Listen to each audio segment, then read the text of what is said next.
So today's cardinal lesson, estate planning. And the first thing that comes to mind is taxes. That's what I got on the board is taxes. But let's first talk about just what estate planning is to me and what I'd like it to be for you. It is to have your things and your money passed to the people and the institutions that you want it to pass to. That's the first thing, is we need to make sure that whoever's supposed to get the money gets the money.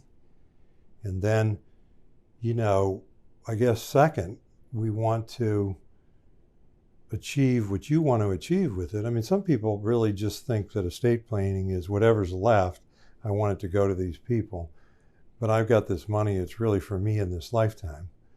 Other people look at it differently. They're willing to sacrifice and do without so that the generations to come, namely their children or their adult children and their grandchildren and whoever it is, that they're willing to do without while they're alive so they can pass on wealth to them. It's not my business to tell you how to do those things. It's really my business as a financial planner and estate planner to bring those wishes out of you and then put together a plan that's actually going to make things happen the way you want it to happen. And what we're going to talk about today is taxes and the estate tax. And people kind of fall with the estate tax into two camps, the way I see it. Is one camp thinks that the estate tax or the federal estate tax is something that everybody needs to worry about, and they're still planning their own estate, or maybe they're not even really planning, but they're just figuring it's going to work like it worked when their parents died. Which if your parents died back in this time frame and this time frame, and my father passed away before 2000, the estate tax exemption was $675,000 in the year 2000. So, that sounds like a lot of money to some of you, and then some of you, that doesn't sound like much money at all. And if you're a married couple, it actually, in 2000, it was double that. It was $1,350,000, which if you did it intelligently, you could pass that much to the next generation and not incur any estate taxes. Now, that really, I guess, doesn't sound like that much now, but you'd be surprised is that I have people come into me and they've either done estate plans in the past or they've done some light estate planning, and they said, oh, we got that already done. We did that years ago, and we got the AB trust, and we got things set up. But they were planning around this number, when in fact, they're still alive in 2022. Otherwise, they wouldn't be coming in here, and they're in their 60s and 70s, and they're probably one of them for sure, and maybe both of them are going to be around for years to come. So we don't exactly know what the estate tax exemption, but if a person passes away during 2022, they can have $12,060,000 or $12,060,000 in their estate that's exempt from the federal income tax. So that rules out a lot of people passing away. And when you have a husband and wife, if you set things up properly, 24 million can be protected from the federal estate tax just simply by taking advantage of the exemption. So I really want to put you in the right point in time with this, but I wanted to demonstrate by this. This was just 22 years ago, and right in the beginning of this era, right after the new millennium, there was a new tax bill that came out that just greatly raised this exemption, but it did it over a number of years and all the way to 2010. And then when the new administration came in 2008, it was 2 million then, but it was already set to do this. Then they fixed it to keep increasing pretty much by inflation. And then when the Tax Cuts and Jobs Act was passed, in 2017 to start in 2018, where they lowered tax rates. But as far as the estate tax, they doubled the exemption. So it's now gotten to, it's just the wealthy. So average people, even above average people, what are referred to as the mass affluent, people that have wealth, but they're not super rich, they still need to pay attention to this if they've got a few million bucks, but they don't really have to let this consume their planning, because even if they don't plan well, when the second person ultimately dies, if that happens in the next few years, there's $12 million that can be just exempt from the federal estate tax. So the way you double this amount is you can give an unlimited amount to your spouse. And there's a way through exemption, the portability, that you can preserve this at the first death. So in other words, if my wife and I, we have several $1 million and I leave everything to her, which I'm going to do, maybe a little something to my kids, assuming that I die first, but we take advantage, we file an estate tax return and we take advantage of the portability of the exemption. In other words, you could protect $24 million. I'm not going to get into how to do that, but it's actually very easy to do. So a lot of people in that other camp, they get in their head, as long as I have less than 24 million, which is most people, or I could have 24 million by some point in time, I don't need to worry about this, okay? Well, you actually do, because this number is going to cut in half under the sunset provisions of the Tax Cuts and Jobs Act. So I don't know, a lot of people forget that business, but Tax Cuts and Jobs Act reduces taxes in 2017, and in 2018 it took effect. You paid less tax for 2018 than you did in 2017, but it only lasts 10 years. So at the end of 2025 or the beginning of 2026, the tax rates are right in the law now to go back to what they were beforehand, and the estate tax exemption is going to go back down to what it was inflation adjusted. So it's going to be about $6 million. Still a lot of money. If you plan properly, times 2, it's 12 million. But there was talk in this tax revision stuff that they were doing last year in 2021, and it'll come up again, about lowering it even lower than the $6 million. So it may be headed back down into this department. Then there was also talk on the one hand of eliminating the estate tax. So you need to follow this, and certainly, or if you come to me and I'm helping you with your financial affairs, I follow it, and my whole team here does.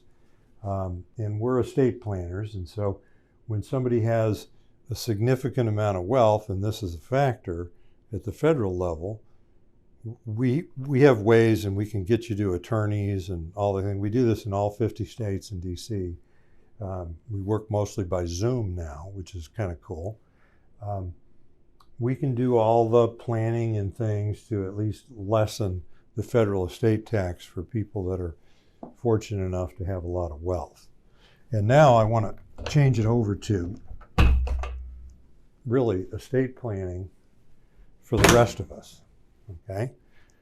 So what's that all about? Well, estate planning for the rest of us are people, we don't have 12 million bucks or 15 million bucks or 20 million bucks.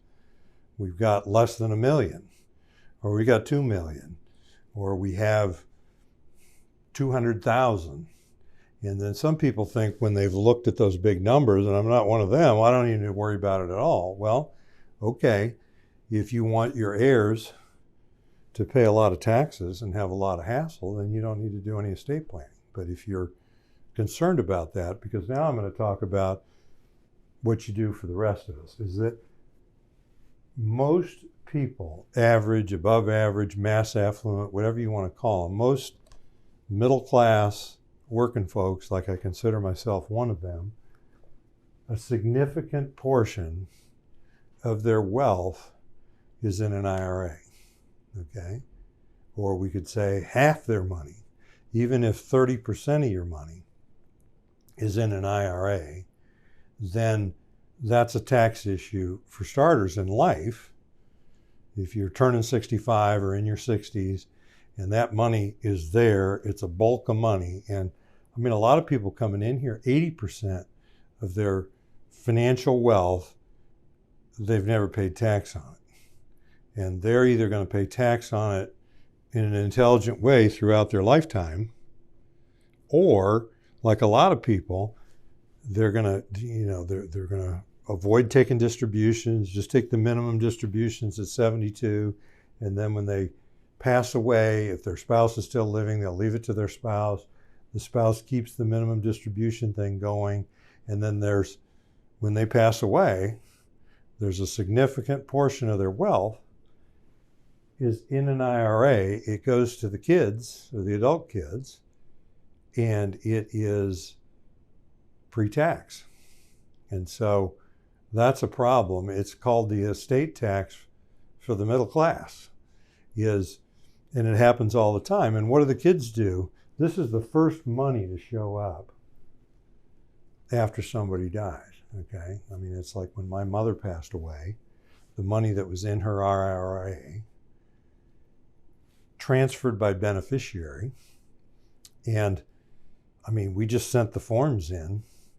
Once she sent in a copy of her death certificate, and they just send checks to all the beneficiaries, or they at least ask them, how do you want this? Do you want it now? Do you want to spread it out? And what do most people do with an inheritance when they're middle age? And that's what many of you've done. You say, well, how much taxes do I have to pay? Well, a lot. Well, how much is a lot? And you say, well, you do all the math, because you're going to add that whole distribution that's going to come to them in 1 year if they want to get at the money. It's going to drive them into the 40% tax rate, or 35% or 30%. So if this is of concern to you, this is an estate planning issue, is thinking about your IRA and who it's going to go to after the second one of you, if you're a married couple, dies, which is presumably the kids, and what kind of tax situation is that going to put them in? First thing I'm going to need to get out of you, does that matter to you? Or do we want to get on a plan for you to spend this money while you're alive so there's nothing left in the IRA? Or do we want to convert it to something? So this is the estate tax for the middle class, is the IRA money. Because ordinary income taxes are due to the beneficiaries. So it's really more of an inheritance tax than it is an estate tax. Now, capital asset transfers, what I mean by a capital asset, like your home is a capital asset. So now if your parents own a home, or you own a home, and you stay in there for your lifetime, and then you die, and that home, when you bought it, was $100,000, and when you die, it's $1 million, that has a $900,000 gain. If you sold it while you were alive, you were 80 years old, you wanted to go to a facility, assisted living facility, or you just want to move to a senior, and you sold it for $1 million, I mean, you can exempt some of the growth of the sale of the house under the one-time exemption, the $250,000, but you're going to pay some taxes on the growth in value of that house. It's called capital gains taxes. But if you hold the home until your death, your heirs are going to inherit that with a stepped-up basis. So that home that's now worth $1 million, if they sell it right after that, they're going to get that whole thing tax-free, because the basis went from $100,000 to $1 million, if that's what it was worth, on the day you died. Same thing with stock that you own. If you bought stock at $50 a share a long time ago, and it's now worth $300 a share, you got a $250 a share gain, that if you sold it while you're alive, you're going to have to pay capital gains taxes on the difference between what you bought it at and what you sold it. But if you hold it till your death and leave it to your children, they get the stepped up basis. So the tax code is very much different on capital assets, assets held outside of an IRA, and then money in an IRA. So what that calls for, if you're going to spend money, give money away through QCDs, give money to the church, you're going to do it from the IRA because the church doesn't have to pay taxes on it. You have to pay taxes if you want to spend it. And if you want to save money to pass on to your kids, it's much better to be a kid and inherit money outside of an IRA than it is to inherit IRA money, unless it's Roth. So there's a possible zero tax on sales of a capital asset, and that goes for a business too. So if there's a business, and we do this for a lot of family businesses where the older parents still own a significant part of the business. It's just the kind of the way it works, or a farm, or a small business, and then the kids work in the business, and they're just going to pass the business to the kids when they die, or part of the business or whatever. As long as the whole thing is under those thresholds that we were working with on the other side, we're good. But if this business is worth several $1 million, you need to have a meeting with somebody like me that does some business planning and some transfer planning so that we can avoid an estate tax.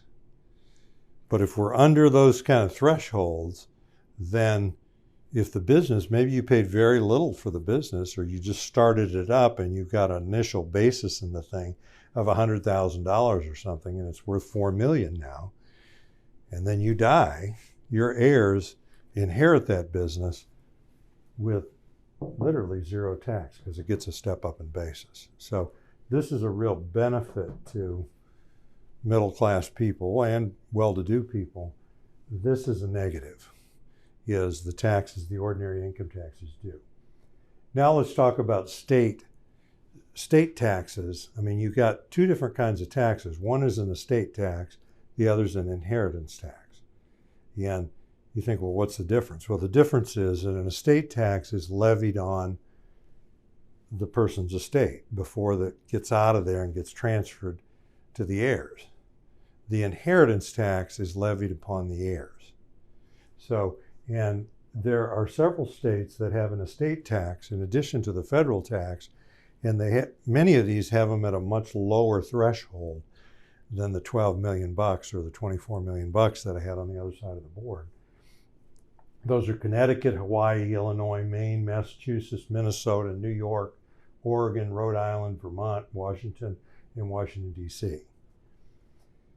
Then you have a few states that have an inheritance tax, and that's a tax for receiving money from the decedent. And that would be Iowa, Kentucky, Nebraska, New Jersey, and Pennsylvania. And, we work in all 50 states in the District of Columbia, and we're familiar with all of these. So if you want to do a general financial planning with us, that estate planning is part of that, we're familiar with these and know how to weave in and out of them and set up your assets in such a way that we can make them as favorable as possible. And then Maryland levies both.